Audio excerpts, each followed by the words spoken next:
Undrafted, uncensored. We're going to try that again, everybody, because we can, huh? How about that?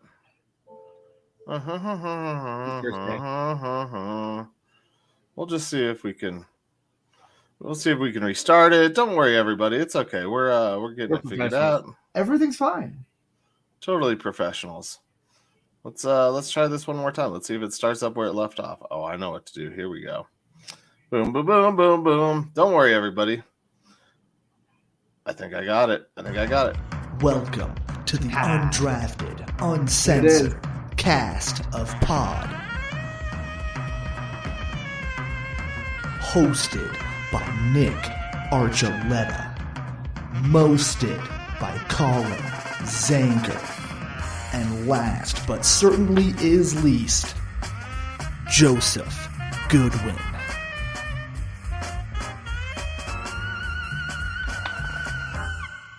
Welcome in, everyone, to the Undrafted Uncensored, a part of the E5280 Sports Network, where, I don't know about you guys, I'm a fan of the Oakland Ballers and the city of Oakland right now for their pettiness, and they're just straight direct. Fuck you to the A's ownership. Yep, totally. Beautiful. I thought you were going to go with, I know how to not fuck Connor Bedard's mom. I messaged my friend right field Will, who hooked me up with the ticket when I was out there, and I was like, This is good, man. I was like, this is good. I want to be out there. I hope, they're playing in the Pioneer League. I hope it's good baseball out there. They deserve it, but that promo ad is fire. Oh, dude, wasn't it sick? Oh, man. I was so excited when I saw that today. It was just one of those moments where I was just like, I don't know why, I've always had, an appreciation for the A's. Yeah. There's just always been that, they're just that little team that you're just like, oh, you're so cute. And so, I've always had an appreciation for them.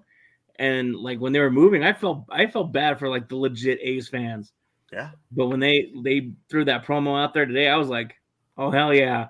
That's how you do it. That's a straight fuck you. Yeah, I told you after being there, my heart really broke. It was tough to watch and see that for those fans, and the way that they're so serious about the game, and and then the fact that we're lucky enough to have a team that, not that we don't have any diehard Rockies fans, because we do, but it's different. It was definitely different out there. You do not have that same experience here in Colorado with the fans here. So it's not there yet. I mean, it's been 30 years. No, it's never going to be. Because they're not going to try. A lot of those of us that have been around the entire time the organization existed, we had teams and players before the Rockies came around. So the kids that were born with them, that's all they know. Yeah. Those are the ones that are just starting to get up there now and appreciate the Rockies and what they are, because you and I, we can go down baseball rabbit holes all day long. Yeah. But that's because we watched other teams and other players, and we had more than just the Rockies when we were young. No, I get it. It's the next generation is just coming up into Rockies fandom now, really. I understand what you're saying. It's just man, I need a next generation. I need someone to pass it down to. But that's not my dog. Yeah, I'm right there with you. Tank. Fred the Frank. Fred the Frank behaving. He's just chilling on the couch. Nice. He's just being a good dog. Well, speaking of fuck yous, who won Sunday? Denver Broncos. Oh, well, speaking of Frank the Tank and Fred and Laco, you guys realize the Broncos haven't lost a game since I got the dog. That's true. Oh, I got him on the Green Bay Packers day. Yeah, you did. And we celebrated the victory. I was happy the Broncos won. I celebrated with Laco on the couch. It's like, oh, the Broncos win. You're a good luck dog. Yeah. And just saying. There you go. Just saying. The Broncos have not lost. You asked what changed with the Broncos, and I found it out. It is I adopted a dog, and the Broncos went on a winning streak. That definitely makes a difference for sure. He's a good dog. Look at him. Damn, can you imagine what would happen if he'd have knocked a girl up? Oh man, Super Bowl bound. Oh, dude, easy. It's like 19-0, son. Oh man. I'm taking applications as we speak. Taking applications.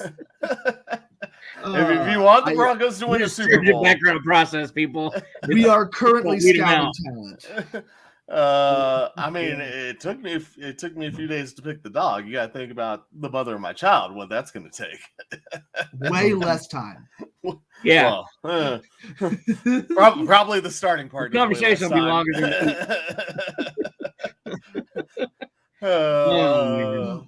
well, they did it again. They did it in their own unique Denver Broncos way.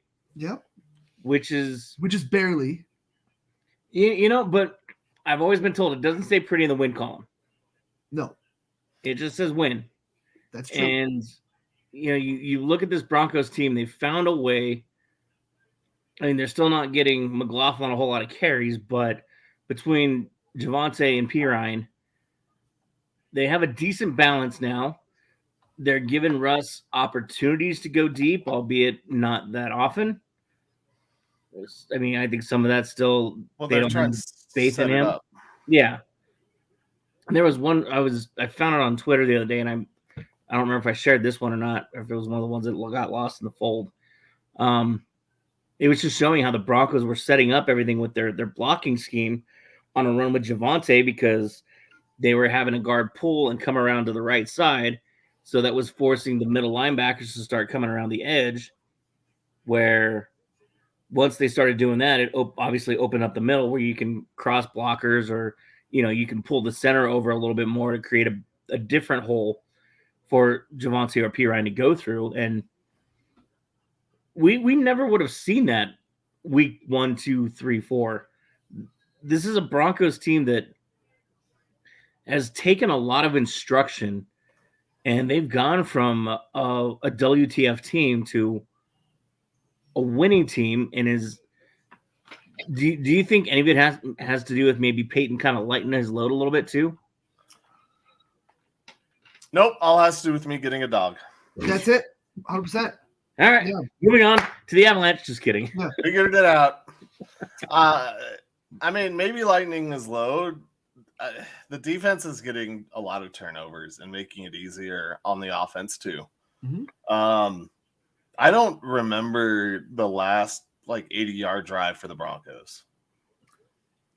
Seriously, I don't remember. Or 75-yard drive, excuse me. When where is a 70-yard drive and still we wouldn't be able to remember. I mean, I'm sure they've had one. The game-winning kick was a drive, but it wasn't a touchdown drive. Yeah, I don't like to count field goal drives that much as big game-winning drives because you got to the 30 or so. I guess I count it if it's within the last 15 seconds, like Patrick Mahomes. No, I mean it does, but I really just don't remember the last long sustained drive. So that's kind of been what's been the secret is. Yeah, the Broncos are getting better possessions or starting at better spots of the field. And so the defense helped, which has helped Russ because when you're not stuck with your back to the goal line, you have a lot more freedom in your play calls. My pizza's here. I'll be right back.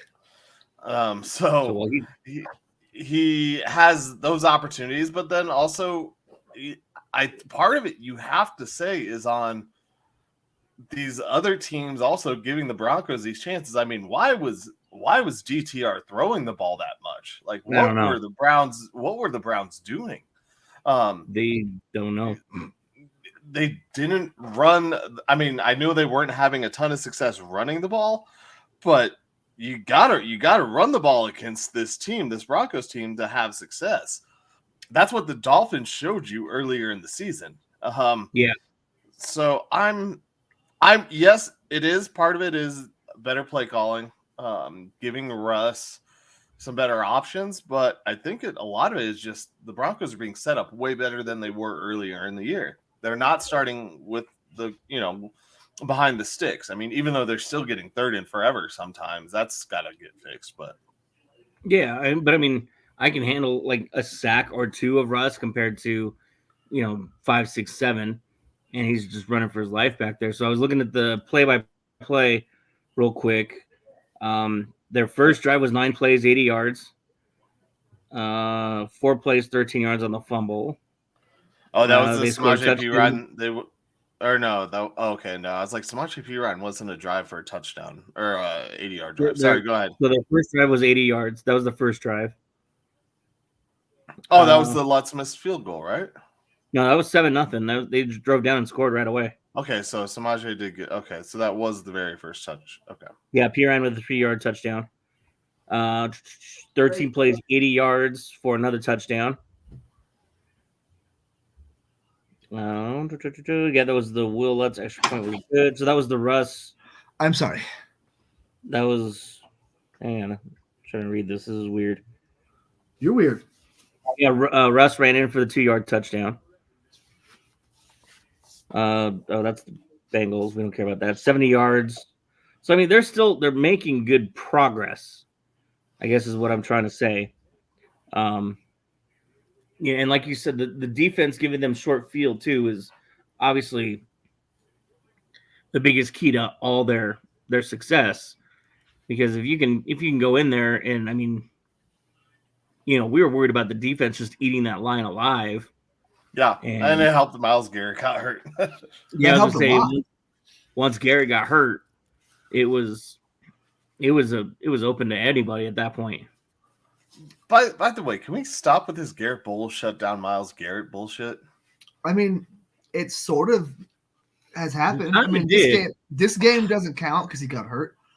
Yeah. But in previous games, he's played well. I don't know if it's like we can count on that in every game. Like Garrett Bowles is gonna, shut him down and like, it's happened before, and then he got hurt. So that's like what 2 or 3 games. I'll take it. I guess I should say, can we stop with this? Garrett Bowles is an elite tackle because he shut down Myles Garrett. Because you're right, he has done well against Garrett before. Yeah. But this talk about how great Garrett Bowles is because he stopped Myles Garrett in this game is not. I think it's garbage. I see what you're saying, but at the same time, too, you got to remember how poorly we treated that dude when he first got here to Denver. Like, let's stroke his ego a little bit when he's successful against a star of that caliber. I understand what you're saying. Where we're getting a little carried away with you shut him down. He's gonna be an all-pro tackle and all. No, tap the brakes on that. But at least give the dude his kudos because injured or not, he still managed to shut down an all-pro. He did, but I also saw this stuff. I don't know if you guys saw, but about saying he should get some more, like his contract is coming up too. No, like he needs to get paid even more now because of that performance. Like I saw stuff like that out there, and it's just that's like, ridiculous. That's what I'm talking about. Be more consistent, yeah. Be more consistent first, then we'll talk about pay. He's a good tackle for sure. He's definitely upper echelon in terms of like definitely top half of the NFL. I wouldn't put him top tier by any stretch. He's, top 20, top 15 maybe, but I guess top 20 isn't top half. I would say low 2, high 3 tier. Yeah, sure. Exactly. Like, he's solid, and that's how it goes. He had holding problems for a long time, and we held him accountable. Holding. So I think he's solid, but at the end of the day, it's one of those where he's probably going to end up getting money because the devil versus the one you don't. They're not going to want to let him go and have that be another hole on this team. Like, luckily, the offensive line has looked greatly improved in the past few weeks. And I think next season or whenever his contract is up, they're going to be worried about losing that production unless we get a draft pick at left tackle, which we haven't seen since Garrett Bowles. Well, that and, this offensive line is the only one that has started all the games together, I want to say. They're the only offensive line that's played all their games together. Wow. No one else in the NFL has done that. So it's, testament to the strength and conditioning team too, because these guys have managed to continue to get out on that field and stay out there. Yep. And how often can you say you've had the same 5 linemen out there for an entire season? The Broncos, not in a long time. Yeah, and he's got one more year on his contract. 2024 is his last year on that. Okay, renewed deal. Good, he's got next year to prove it then. Yeah, and they have some time to potentially draft somebody that can replace him. Yeah, do you really think the Broncos are going to go into next year with drama around their left tackle? I don't know. It wouldn't be drama. That would there would be talks about it the whole season about his contract hanging over his head, how he doesn't have a deal for the year after. I mean, I think you're oblivious to think that this offseason isn't the one where that was sarcasm. They try and get it signed. I mean, yeah, probably. I don't know. I guess it's one or the other. I mean, I don't think he'd be. I guess at that point, maybe he'll just demand a trade. You got to, but whatever. That's how it goes. Send him to somebody else. It feels weird, though, because, I want to say send him to a contending team, but that might be the Broncos. That feels weird. Yeah. But I don't know. I don't think it'd be that big of a deal. You're old. You got to find the replacement. Also, can the kid they draft move to right? Maybe it's McGlinchey's replacement, Injuries happen on the line all the time. Having depth and having young players that you can develop. Obviously, you couldn't afford to do that with Bowles because he was already too old when you drafted him. So you kind of had to throw him out there and get him as good as he could quickly. But next year, he didn't play till later in his life anyway, too. So he was already playing the 8 ball. He knew Mongo stand, Mongo block. Yeah, that's what Joe was. That's what Joe was saying. Yeah, his next year is his age 32 season. Yeah, which he could just play to an older age too, because the biggest thing with NFL players is the wear and tear of the game. I feel like less so your actual age. Look at Taysom Hill. He's 30, looks fine. Looks just as athletic as he ever did. But he's only like a 2-year vet, 3-year vet maybe. So, but it's definitely something to look into. With how they're going to handle the offensive line going forward. I don't know how many years McGlinchey and Ben Powers both got. I know that Cushenberry, I think, is up next year. I mean, he's the Brandon Weeden of left tackles. Right? I know. Brandon Weeden, he was so good. The forever college guy. I mean, maybe Stetson Bennett is a more current one. Yeah. He's the Stetson Bennett of left tackles. Love Stetson Bennett. I mean, you're right. It is wear and tear. He didn't start till later. But either way, no matter how much wear and tear is on your body, it takes more of a toll the more you play.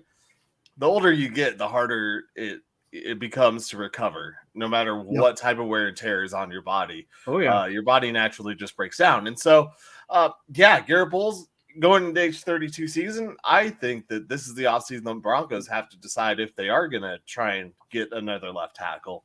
Or sign him to another deal. I mean, tackles can go longer, but you look out in San Francisco, what's happened. Oh my God, why am I blanking on his name in San Francisco? Crap, what is his name? Oh my God, who missed 3 games? Jeez, yeah, what the? Well, I was just going on a roll. I was so good. He was coming in the stadium. I can't remember. Tackle. Yep. Oh my God, this. Trent Williams. Trent Williams. There we go. Trent Williams. Trent Williams, who's been hurt sometimes this year, is 35. He's been the definition of consistency, really, for that team for a few years. And Trent Williams has been really good, but now he's starting to get injured. And, he has more wear and tear on his body from the position than Garrett Bowles does, but it's just a natural thing that's going to happen. So I was like, I just want to swing back. You realize that the Browns passed through 42 times in this game and only rushed 24 times. Wow. And 6 of those 24 rushes were from non-running backs. Excuse me, 7. 8. The running backs only got 16 carries in this game. Wow. Good thing I didn't start Kareem Hunt. You had Jerome Ford with a 7.2 yard average get 9 carries. Kareem Hunt had a 3 yard average, but a 7 yard long rush. And then the rest of it, you had Dorian Thompson-Robinson, 5 rushes, Harrison Bryant, 1, who's a tight end technically, I believe. Mm-hmm. Yep. Elijah Moore, a wide receiver, obviously, and then PJ Walker. PJ. When we talked about the Broncos winning this game, and I talked about how the Browns, beat the Broncos, it was not doubling up. Well, not quite double, but it definitely wasn't doubling up your running back touches. Or is that triple? Yeah, that's triple. They tripled their passing attempts compared to their rushing attempts against the Broncos. And that was the whole thing I saw when we talked about Broncos winning games. Yeah, they're winning it ugly, but they're getting lucky too that these other teams are calling idiotic plays. Oh yeah, they're taking advantage. So do not take me saying like that it is nothing. Like it is a good victory, but the Broncos are taking advantage of idiotic mistakes, which is what a good team does. And the Broncos are turning into a good team. I mean, they're in the playoff hunt. They're doing it. Yeah, the idea that teams have to stop running when they're down by 1 score is completely asinine to me. Like, there's no reason why you need to now take away half of your playbook to score faster. You just need to score at all. It's the middle of the game. Calm down. Like, Kevin Stefanski was supposed to be one of those smart, offensive-minded coordinator-type guys moving up in the ranks, and like, as soon as he got down a little bit with his rookie quarterback, he's like, nope, fuck it. We ball. Yeah. Air it out. When it's like, bro, you've got, like you said, 7 yards a carry average for Jerome Ford? That's nuts. Yeah. And Kareem Hunt is he's one of the best number 2 backs in the NFL. Like, you've got talent there. Amari Cooper was nursing, I think, something, or got hurt in that game or something like that. Like, you need to lean on your running game, even if you're down by 1 score, whatever, that gets you yardage, that keeps you in the field position game. Like, that's very important things. The Broncos are doing that. Like, they're sticking with the run no matter what, and it's really nice to see. And hopefully that can continue to happen. Yeah, I mean, hopefully the Broncos keep stopping it. Like, when you look at the extension of the run game, yeah, they did that. They did use that pretty good because Njoku and Kareem Hunt were both involved in the passing game. Njoku like crazy. Yeah. But they still stopped running it. And so these Broncos, I know I said we didn't want them turning into the Minnesota Vikings, but man, do they feel like the Vikings of last year. Mm-hmm. Like, that's all I can say when I see this team, because they're not Super Bowl bound. No. They could be playoff bound. They have a chance to cause some chaos and really, really kind of show how much they've grown since last year, and really put a stamp too on as hard as some people may still find it hard to believe, Hackett wasn't a good coach. Oh, I don't know. What?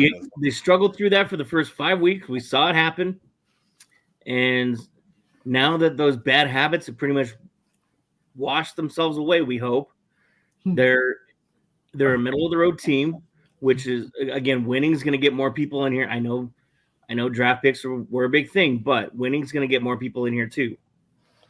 I mean, Hackett hasn't engineered a touchdown drive in like 60 drives or something like that. Something crazy. The Jets' offense is terrible.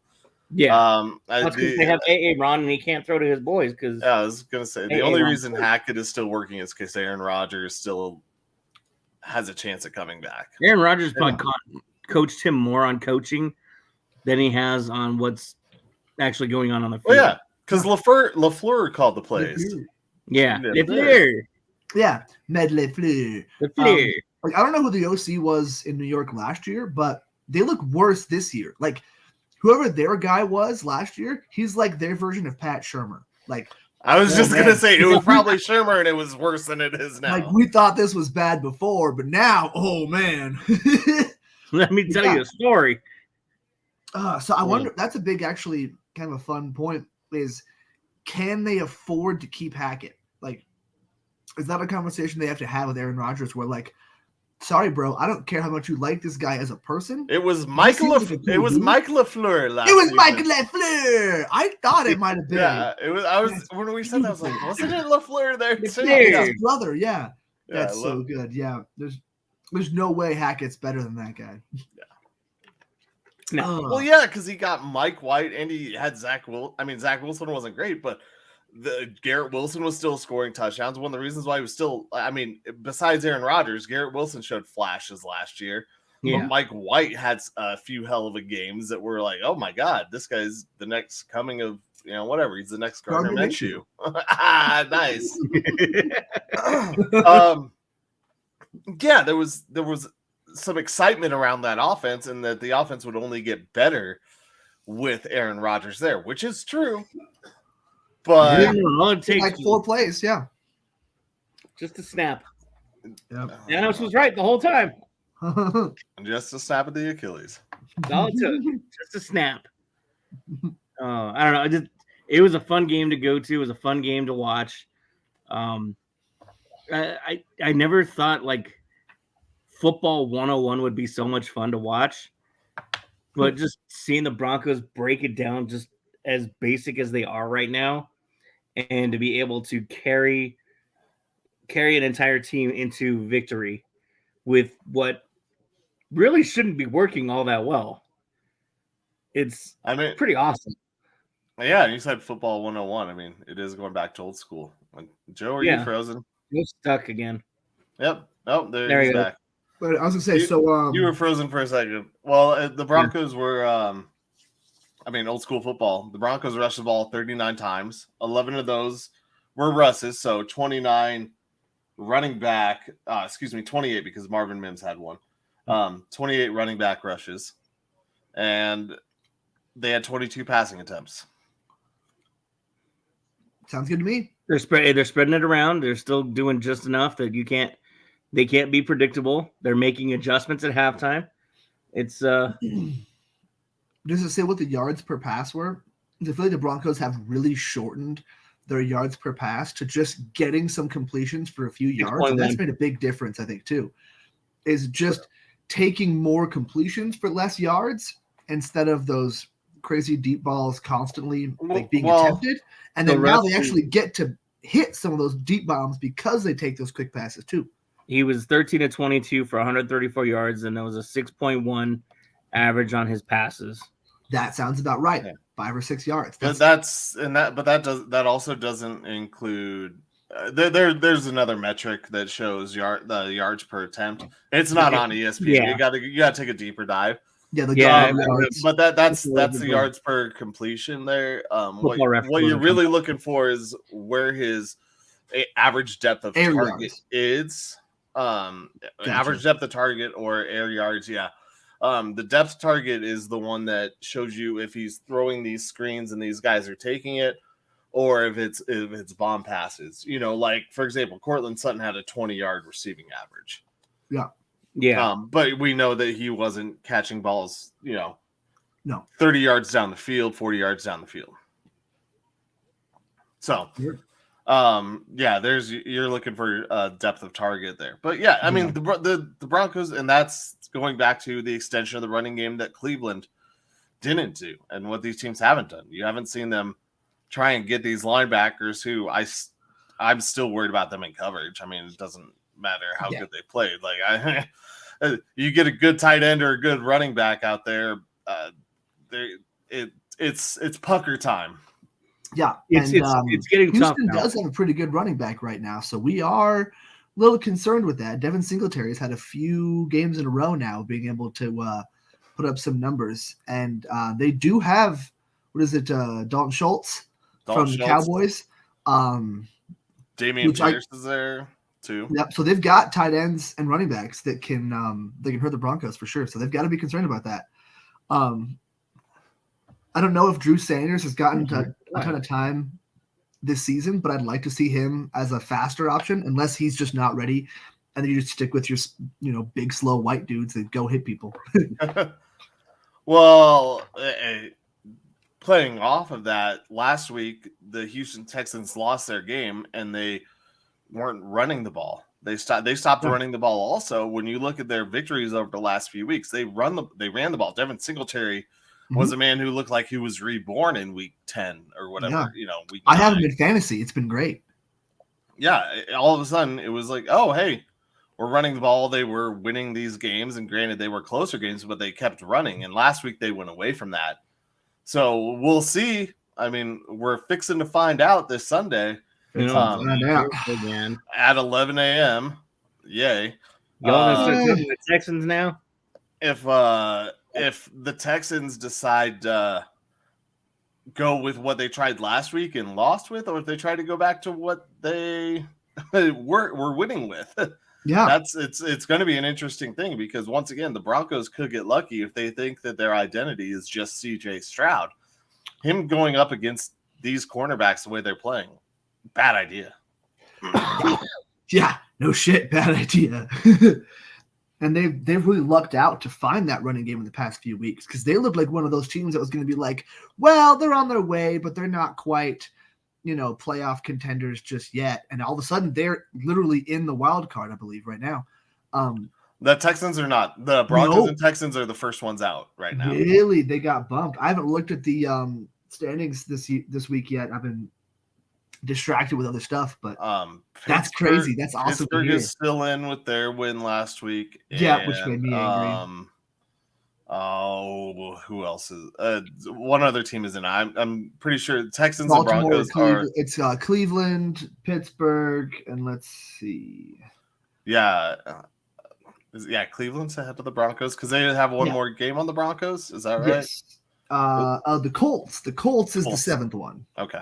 Because the Colts won against Tampa. So, Pittsburgh, Cleveland, Colts are the three wildcard teams. Yeah, and then number 8 and 9 are the Broncos or Texans, then Broncos, I believe. Yeah, it's Texans, Broncos, Buffalo are all Buffalo's 6 and 6. Yeah, we're tied 6 and 5 with the Texans. So Buffalo's on bye. So we got one more week after this week of bye weeks.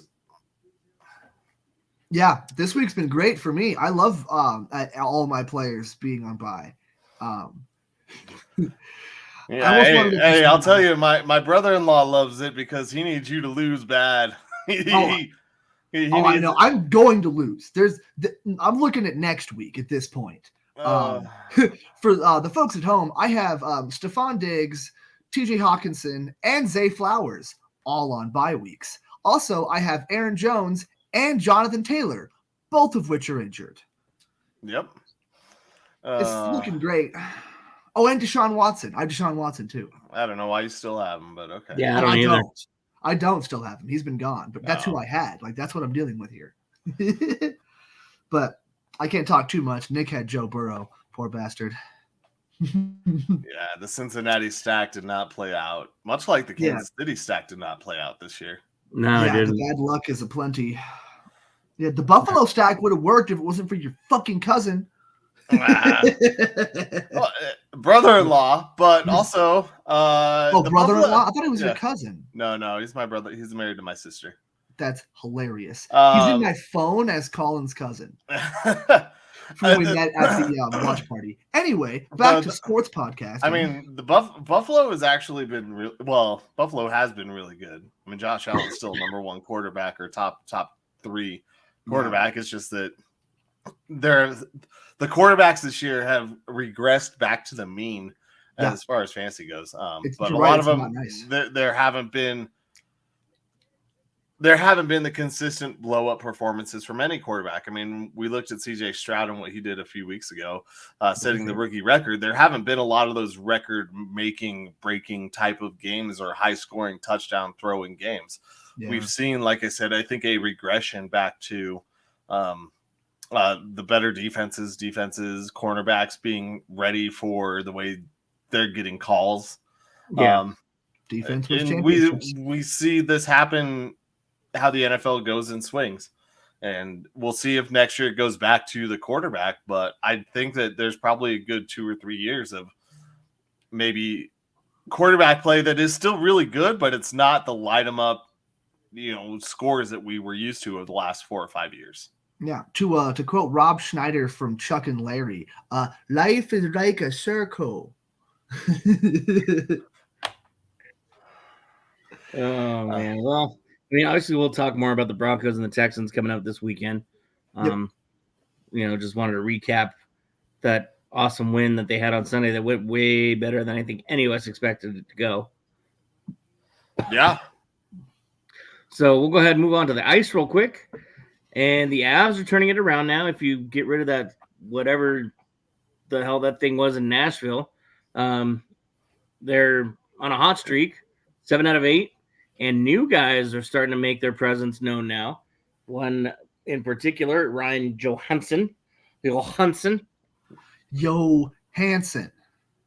Really started to like come if up. you're greeting the band Hanson, you're like, yo, Hanson. He said, goals. Shot. Playing like a man on earth now. Yeah. I mean, he scored 2 goals the other day. I mean, yeah, this is what I talked about. These young guys or these other guys are getting a chance to step up and prove they belong. And that's what you're looking for at this point when you got some guys hurt and banged up. Yeah. And it's good to see the young guys playing this well against teams that are, above average. Yeah, it's similar to what we saw from the Nuggets with last year, guys like Christian Brown, but even this year with Peyton Watson and stuff. It's nice to see that on the Avs end because it's just been so much sadness, it feels like, for the past, week or two or so, where they were just slogging through everything and struggling so hard. And it's like, oh, cool. We get a little bit of youthful enthusiasm and we're not just out here wondering if Georgie's the guy or not. So it's pretty nice. I'm happy about it. I'm going to take it. And every game he scored a goal and the Avs have won. Georgie did? No, Johansson. I don't know if you guys know this stat, but ever since I got a dog, the Broncos haven't lost either. That's true. Yeah. That's how it goes. We have a few of those streaks here on the Undrafted Uncensored. I haven't picked the Broncos to win in how many weeks, and they've won every single week. So I've been picking against them strategically the past 3 weeks because I'm happy to lose fake money so the Broncos can win. Oh, but I'm the one with the orange and blue color glasses on, huh? Well, when we were 1-5, yes. Play your part, Nick. Yes, 100%. Stay in your lane. Keep picking the Broncos. Yeah, exactly, Joe. When we were 1-5, yeah, you were. Yeah, you were still that guy, 100%. I knew they were going to turn it around. No, you didn't. You just kept saying you wanted to win one game. You wanted, yes. We all wanted them to turn it around, but how often does stuff like this happen? I remember Kansas City with Alex Smith went 1-5 and then didn't lose a game the rest of the season and went into the playoffs extremely hot. I'm pretty sure that's the year they lost to Andrew Luck and the Colts, I want to say, or it was somebody like that where it was a really close game and they got beat towards the end because Alex Smith had so many of those playoff games, sadly, poor guy. With Kansas City, they just kept barely getting knocked out, kind of like the Saints with Drew Brees later in his career.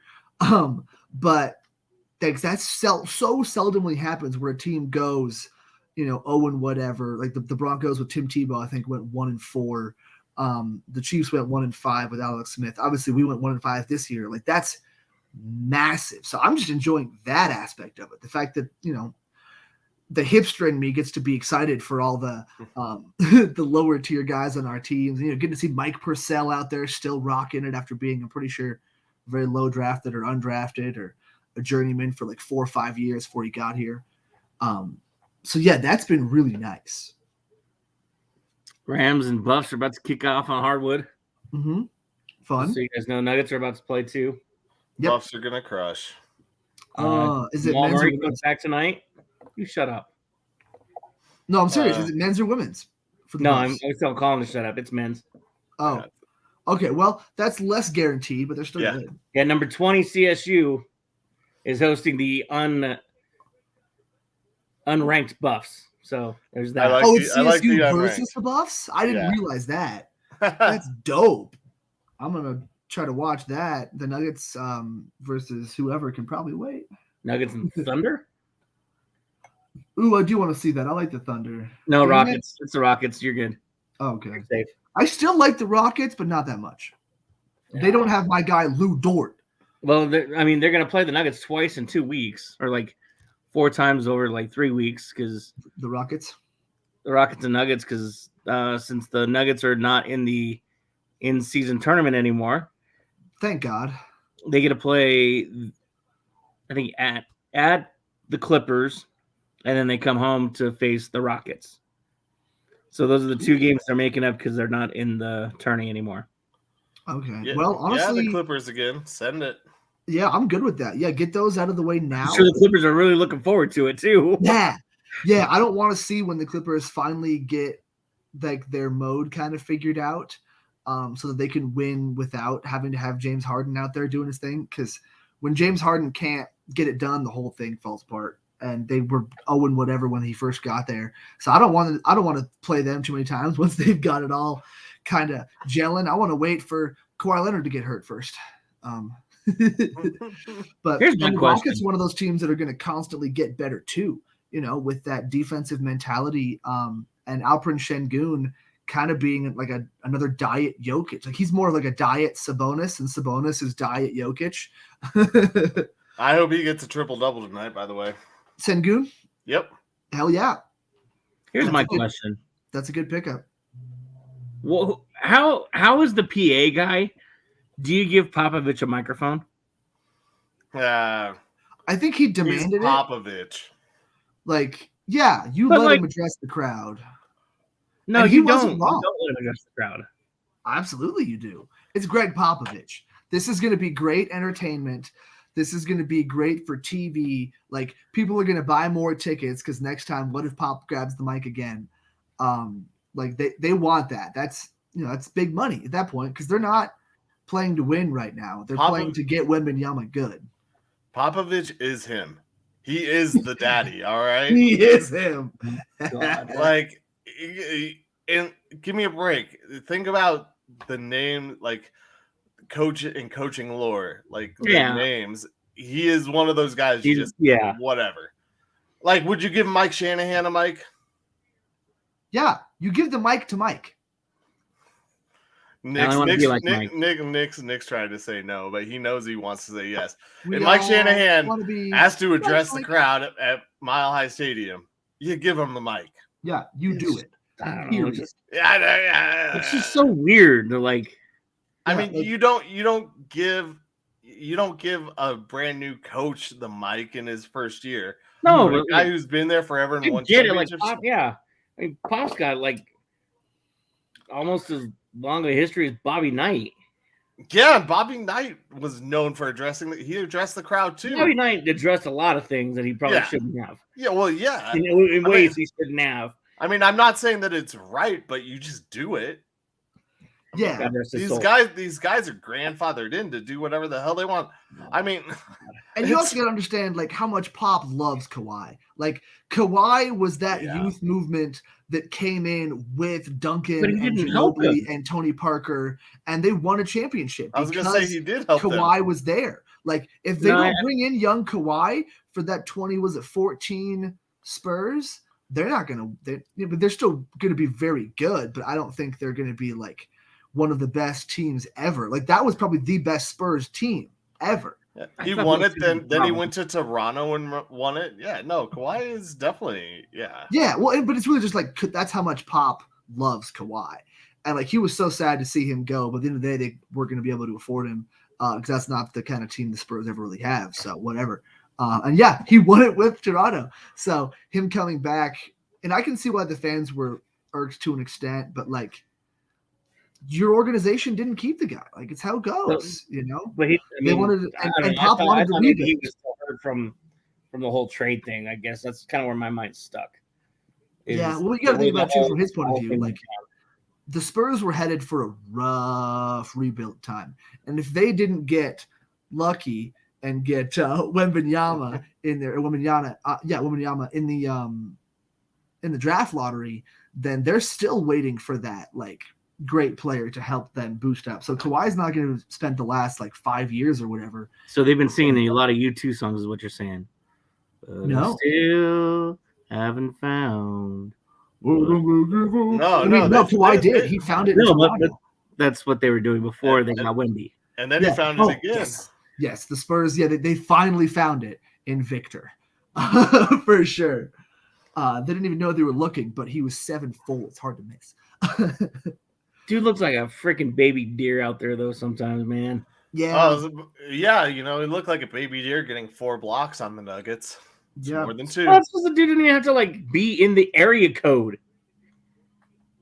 The dude could be standing Greeley and block the freaking ball. 2 more than 2 right there.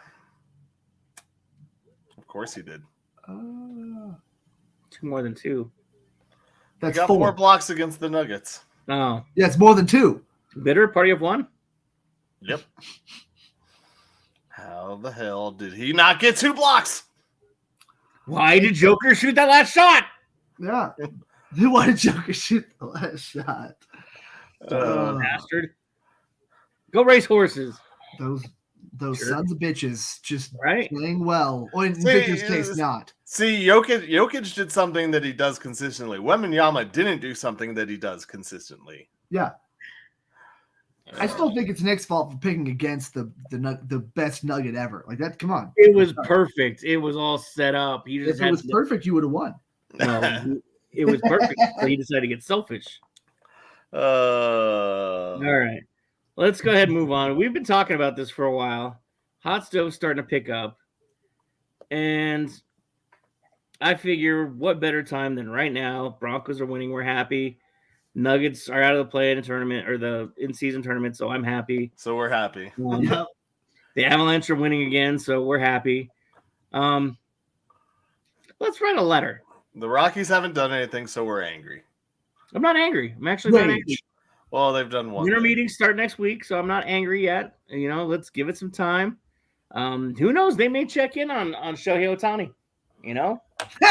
They've been showing a few deals with the Halos. They're gonna check in on Shohei Ohtani like Chris Rock does not understand the words coming out of your mouth. Okay, I mean, like there is no. Well, they are gonna be like, don't have a translator. Sorry. Oh, well, you guys always gotta make fun of me for that. They're gonna do that for marketing only. Like their attempt to sign or trade for Shohei Ohtani is going to be as real as Manti Te'o's girlfriend. I think every team is checking on Shohei. I don't think that any of them are legitimately in the running for it. Bryant. Excuse me, what? He signed Chris Bryant. It can happen. Chris Bryant, Andy and Desmond. Yeah, Andy and Desmond, Daniel Murphy, and Jose Reyes. Yeah. No, actually, Jose Reyes was a trade. Who was that but pitcher that looked really weird? McGee. They signed McGee. Yeah, my guy, Mr. Magoo. Jake McGee wasn't a bad signing after the year. It turned bad, but getting him here was not a bad thing. Yeah, it was not a bad thing. Off at him for a while. Like, this guy can't do anything. This stupid bent over weird pitch. Well, and it was more so because of what he did the year before, years before. Like it was a good signing, which is why I'm pissed at the Rockies for not doing things like that again. When it just didn't pan out, like it didn't work out. It's the thing I've said. I've said multiple times. Like, yeah, just because something doesn't work out doesn't mean you stop. Like, if a relationship doesn't work out, doesn't mean that you completely stop dating anymore ever again. For the most part, I mean, some people, that's the case, but it doesn't mean you stop trying. Doesn't mean they're right.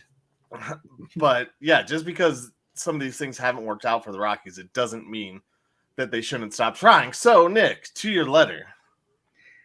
Well, just so we can get everybody else included in this too, everybody listening, we've talked about this before, where we want to write a letter to Dick Monfort, owner of the Colorado Rockies. He's synonymous for answering emails that he receives from fans. Mm-hmm.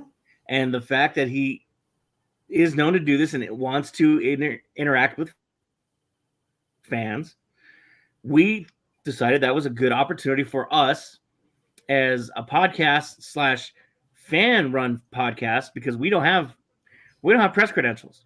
We're just a bunch of fans that want to pretend to be professional sports heads. We just like talking talk sports and let you listen to it. We love it. We love doing this. We love entertaining you guys.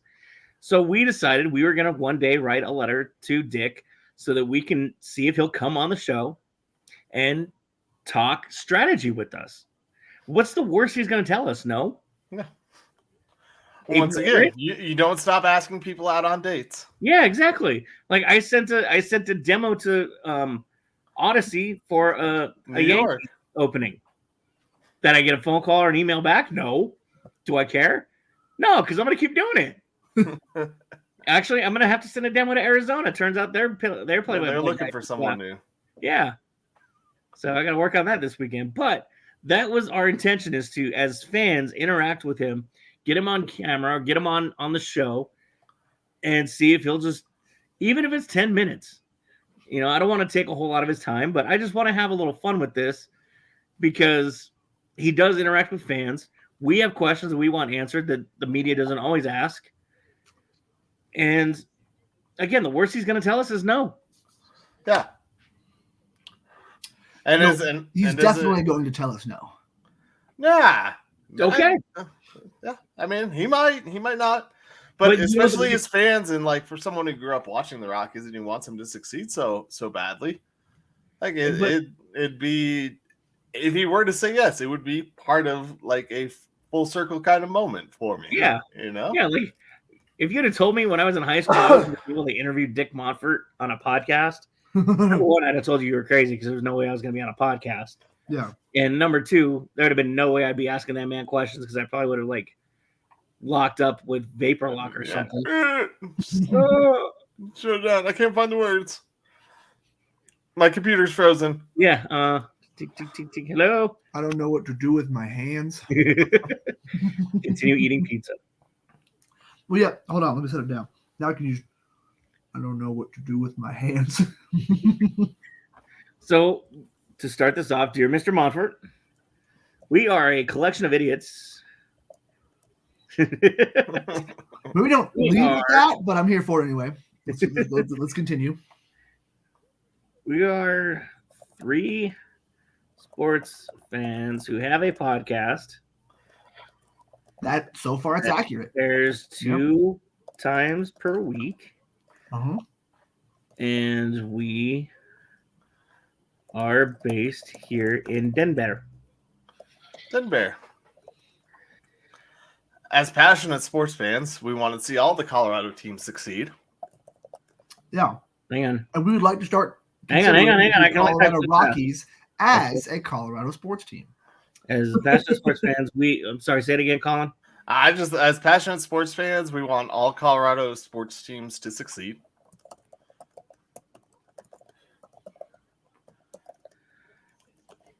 I don't know. And we would like to take the opportunity to ask you questions, or I don't know, about your vision for the Rockies' future.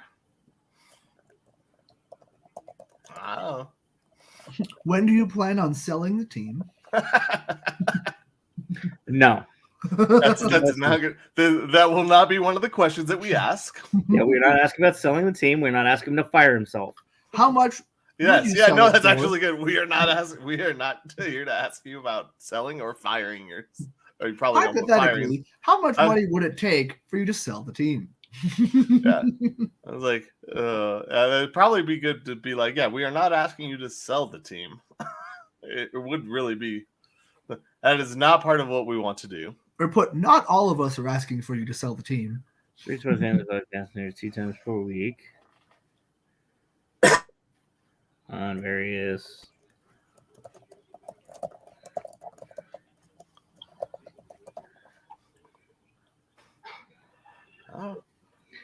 we'd like to take the opportunity to sit down and talk with you in person or via Zoom, whatever, about your vision and plans. Your vision. I don't know. Like, do you need glasses? Do you need glasses? No, I'm just trying to. Or, I don't know. About what you were doing to make the Rockies a contender? I don't know. Should we ask like a leading question? Like, we're sure that you've set aside a significant amount of money to fix the analytics department that the Rockies has currently. How much have you set aside for said analytics department, and how many staff members do you intend to add to your current, analytics department of 0? How much? Yeah, I was gonna say, how much does a ream of paper cost? Let's to speak to you either in person or via Zoom / StreamYard about what your plans are for the future and how you are going to improve the Rockies. We are coming at this. I would just say Zoom. Okay.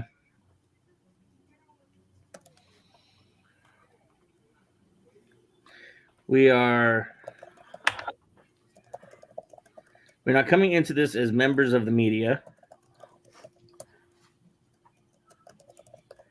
but as fans of the legitimate Rockies. Fans of the Colorado Rockies. And Joe. There will be no sorrow questions about you firing yourself. I'd say you selling. Don't the even team. bring it up. No. I'd say you selling the team. I don't think we should bring any of that up at all, just because he's going to be like, fuck you guys. If we're actually trying to get a response, don't bring up any of that. Just say positive things that you do want to bring up. Stick with that. I would just say, your vision of we would like to hear your vision of the future and what this team can be. Because that sounds like throwing shade. Like, we're not going to ask you about selling the team or firing yourself. Like that. Well, I mean, he's made jokes about it. That's why I was throwing it in there. I mean, yeah, but that's something you would say to him in person, because then you could give context and voice inflection and stuff. In a letter, that's just going to come off good point. Touche. Good point. Touche.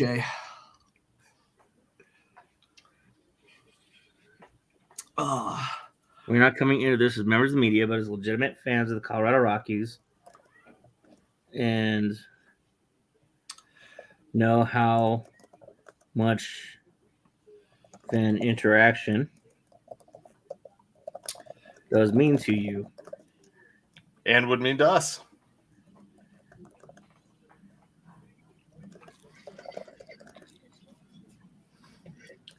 We record. No. Don't. We'll do it anytime. We will do it no. We'll do it anytime. Because if you give him any time, you're kind of narrowing yourself down. No. We look forward to hearing from you. Yeah, we don't need to bog it down with unnecessary details. All right. Well, I had tuna for lunch this week, and it was delicious. No, I'm just saying that when you give him the ability to. No, I'd just say we look forward to hearing from you and scheduling a time that would work. And then we can come in with different times. Because if you give him a straight up time, he's just going to say he's busy and you're never going to get anything. Oh, Wednesdays can't do it. Saturday, nope. Yeah. Oh, I'm busy that day. I didn't say a day. I know.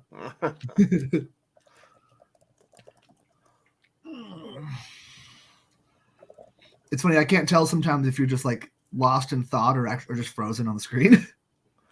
I can hear him typing. We look forward to hearing from you. We hope we can get together soon. Kiss. Questions and have XOXO. Please actually end it with enjoyable interaction. Fire it off. XOXO. We good with that? Let me read it off one more time so you guys can hear it. Yeah, give us the final presentation. Dear Mr. Monfort, we are 3 sports fans who have a podcast that airs 2 times per week on various social media platforms and are based here in Denver. As passionate sports fans, we want all Colorado sports teams to succeed, and we would like to take the opportunity to speak to you about the Rockies' future. We would like to take the opportunity to speak to you either in person or via Zoom about what your plans are for the future and how you are going to improve the Rockies.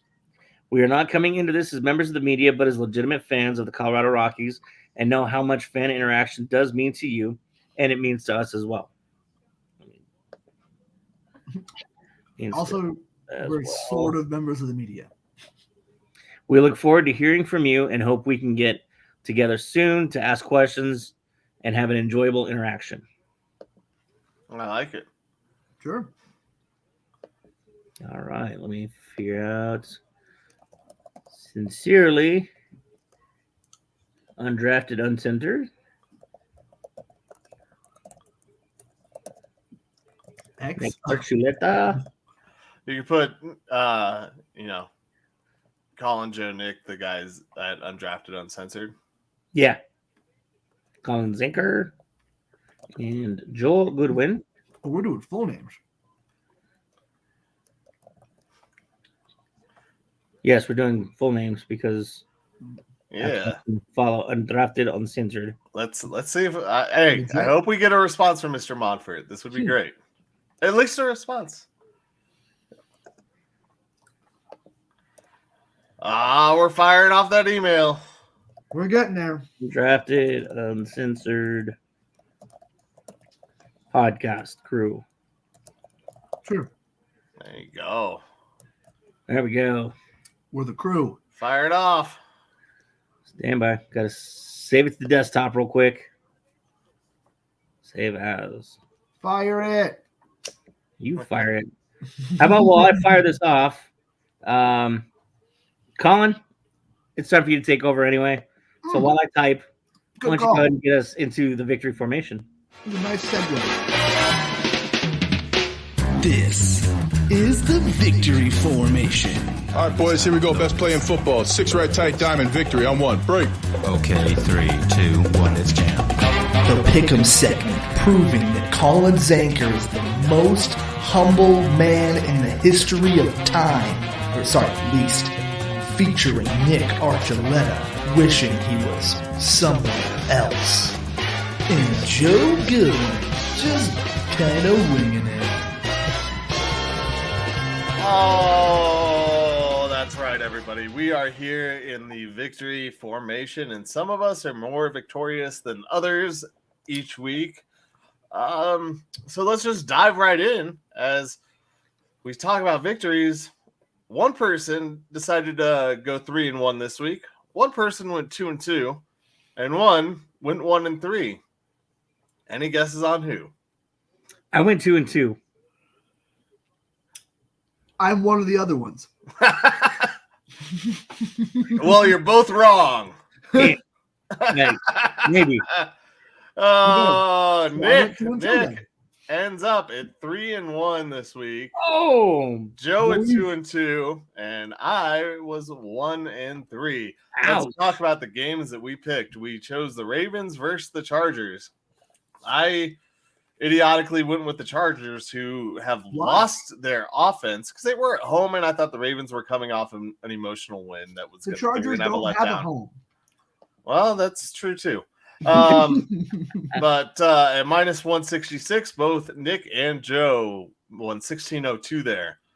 The Bears, not scoring a touchdown, decided to beat the Vikings 23-10 on Sunday Night Football. Or Monday Night Football, excuse me. Yeah, we all picked that, right? And that did not happen. That would be Nick, the only one who chose the Bears, because he's got a love for Chicago that's almost unmatched to his Broncos love. And New York. Yeah. You know how much he loves the Cubs. He loves all things Chicago more than his New York love. Like you do not love the Giants or the Jets. No. But in Chicago, you like the Bears and the Cubs. You're a multi-sport. I think you like the Sox too. I think you have a little affinity for the Bears there, Nick. You don't try it. I think there's something. I do like Brian Urlacher. I do like Brian's song. It's a good movie. And also other Brian's, yeah. Also, I'm pretty sure we were all Bulls fans growing up because of my girlfriend. So I was a Team Squad fan myself. The other football game that we chose was the Browns versus the Broncos.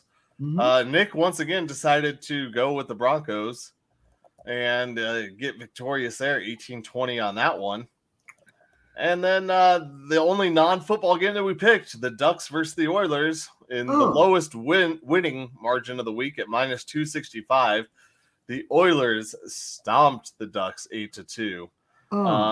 So 1377. So the big winner of the week, Nick Archuleta, netting 47.22, bringing his total up to 567.42. Joe, you were in the positive this week at $9.79, so you're at $444.80.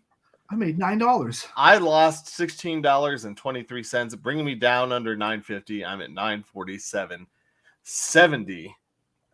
And that is the victory formation. That's what we get for doing 4 picks. I lose $16. Just whoa, that's rough, man. I'm so sorry. But there is a good slate of games this weekend, right? Wait, I did see that right. Let me make sure that I'm saying that right. I'm pretty sure that the Sunday and Monday night games are decent this week. I believe. I'm pretty sure. I thought I saw that. Oh no, they were supposed to be decent. That's right. Bengals, Jaguars, but no Joe Burrow. And then it's Chiefs, Packers, which actually could be quite the interesting game. I'm interested in the Sunday night football. Yeah, that'll be fun for sure. Just to see all the random young receivers on both teams that happen to catch passes. Yeah, Rashee Rice to Jaden Reed. Yeah, is Casey's defense legit? Are the Packers? Well, are the Packers gonna continue their role? Packers have been on the roll too, so yeah, they're trying to stay in the playoff hunt, but the NFC is a lot more lopsided. So they've got a lot more work ahead of them. Where the Broncos, they're just so close, but there's like 5 teams that they're matched up with. The Packers have to win 2 or 3 games before they're even close to the 7th seed, I believe. So no, I don't think they're that far out. Let's see. So real quick, I sent that email, and for 20 seconds, it had a little button at the bottom that said undo send. He left it up there. I was waiting for you to cancel the rule. Yeah. Are you sure you want to do this, dummy? Yes. No, you're sure. I'm sure that's it for the victory formation this week. Sure. Unsure. Or at least for this show, and then we'll have our picks on Saturday. Fun. That'll be sweet. Yes. So will Nick's hot streak continue? Yes. Will Colin get off the schneid? No. Maybe? Will Joe have a good win? Hell yeah. I don't know. Every win is a good win. I had 2 of those this week. We didn't get his review this week, so we don't know. Yeah, that's true. We didn't have the bad loss section of our game. Yeah. Honestly, I think while I'm at the Fan on Sunday, I might try to make up a little intro or something and just put a little more, take a little more time with it and kind of do it better. Well, we'll have to pick a game for you not to watch, or some games to recap for you not to watch this weekend. Then that'll be sick. I can't wait. But no, I'll be a lot more prepared. I'll just recap some of the shitty games from last weekend too. Just throw it all together. Fuck it. What could go wrong? No, 2-week-old ones are no good. It's fine because it's shitty anyway. Who cares? My plan this week, though, if we had gone with it, I was just gonna read the scoring drive summary and just make it up. Not good. Yeah, I would have cut you off. It would have been so good. Okay, so the first score of the game. Oh man, somebody went up by 7. There was a field goal made by. Oh boy! All right. Well, I will let you know when we get our. I just got an email. I was like, "You answered?" No, he didn't. It was one of my apps. He's not going to be the one to answer anyway. It's going to be an intern or somebody. And no, it's going to be him. I sent it right to him. Where did Colin go? Do you think he checks his own email? He has a secretary for that, Nick. No, because Colin already quit. Colin doesn't care anymore. He doesn't love us. He went to the store to get milk. He's never coming back. I started the music. Hey, look, there he is. I have this little clicker on the side of my mouse that also counts as a back button. Yeah. And I'm getting used to it, so I accidentally hit that and kicked myself out. I'm gonna go look at the Apple computers on Friday. Nice. Oh my goodness! So hopefully I'll have a new computer soon. I love it. Going for a MacBook, I'm gonna go for a Mac, yeah. My brother was saying it might be better for editing, so I trust him. No, you have to get Final Cut for Apple. I don't know if Apple is compatible with Adobe. It is. You might want to rethink that. No, it is compatible with it. Okay, good, because they have their own software. Yeah. I learned on Final Cut in high school. It's a great software. It's not as good as it used to be. So for Colin Zanker and Joe Goodwin, I am Nick Archuleta. That has been the Undrafted Uncensored, the midweek version. Tune in for this weekend, either Friday or Saturday. We'll let you know. Yeah. We love you guys, though. Love you all. Thank you. Okay, I love you. Bye-bye. Tell your friends. Tell your moms. Tell your Tell your friends' moms.